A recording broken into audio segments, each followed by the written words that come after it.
open to capital, China's positive step to globalize its bond market. www.thehindu.com Open to capital, China's positive step to globalize its bond market. Yesterday, 11:38 p.m. Akeena opened itself to foreign investors on Monday by liberalizing rules that regulate participation in its massive bond market. The new Bond Connect scheme, which was keenly awaited for months, allows large foreign investors such as banks and pension funds to buy and sell mainland Chinese bonds through offshore accounts in Hong Kong. China's bond market, the third largest in the world, is estimated to be over $9 in value and is expected to double in size over the next 5 years. Yet foreign investors own less than 2% of the overall bond market, thanks to China's policy of raising significant barriers to the free entry and exit of capital. Further, its central bank, the People's Bank of China, of late has been tightening monetary policy to squeeze out liquidity, which has, in turn, led bond yields in China to be higher than in many developed economies. So it was no surprise that investors rushed in to make use of the scheme to trade in Chinese bonds and later announced their entry. It is noteworthy that the present move to liberalize bond investment comes after the Chinese authorities took significant steps to ease the purchase of mainland stocks by foreign investors. The Shanghai and Shenzhen stock exchanges were connected to the Hong Kong Stock Exchange in 2014 and 2016, respectively, which allowed the entry of hundreds of Chinese stocks into international indices such as the MSCI. Chinese bonds can now expect similar international recognition. Bond Connect is a significant step in China's march towards a more open capital account. First, the inflow of foreign capital will help Beijing control the yuan. In time, the scheme will boost the borrowing potential of the Chinese sovereign as well as of corporations, while improving bond market liquidity by offering access to a wider pool of international capital. The entry of more private capital into the Chinese economy can encourage investments in economic projects as well. Also, after the inclusion of the yuan in the International Monetary Fund's basket of currencies in 2016, the present bond reform gives a further boost to the Chinese currency. In the long run, greater participation of foreign investors in Chinese financial assets will increase the usage of the yuan, and thus aid Beijing's efforts to internationalize the currency. This trend will also help bring more stability to China's financial markets, known for their high levels of volatility, by improving transparency and the quality of business practices.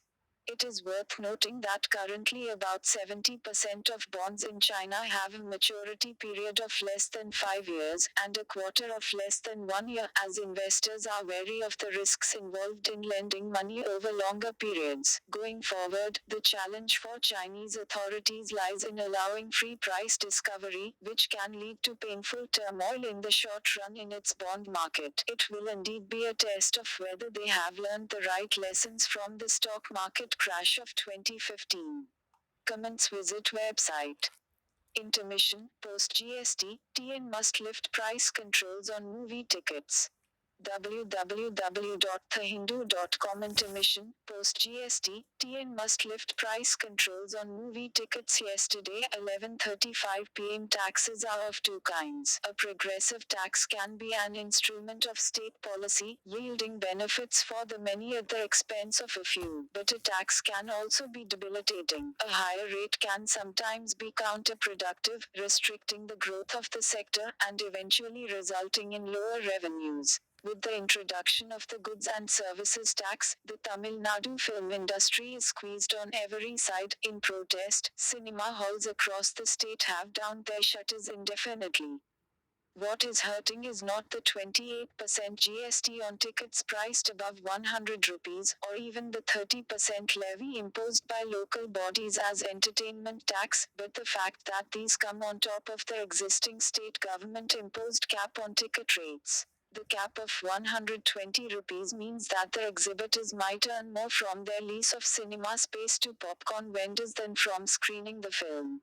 Indeed, given the differential rates, the exhibitor might not be able to earn much more from charging 120 rupees for a ticket than he could from charging 99 rupees. Increasing tax rates while maintaining an overall price cap makes no sense at all. Governments are free to not incentivize certain services or forms of consumption. However, in this case, the end result of the squeeze on the margins of exhibitors and distributors is making the entire film industry unviable. The price cap on tickets was sought to be justified on the ground that otherwise there would be exploitative premiums charged on keenly awaited films during the early days of their release when demand runs high. It was believed that this protected members of fan clubs of popular film stars, most of whom are from the lower social strata. But with the piling up of different taxes, it is the exhibitors who are at the wrong end of the exploitation.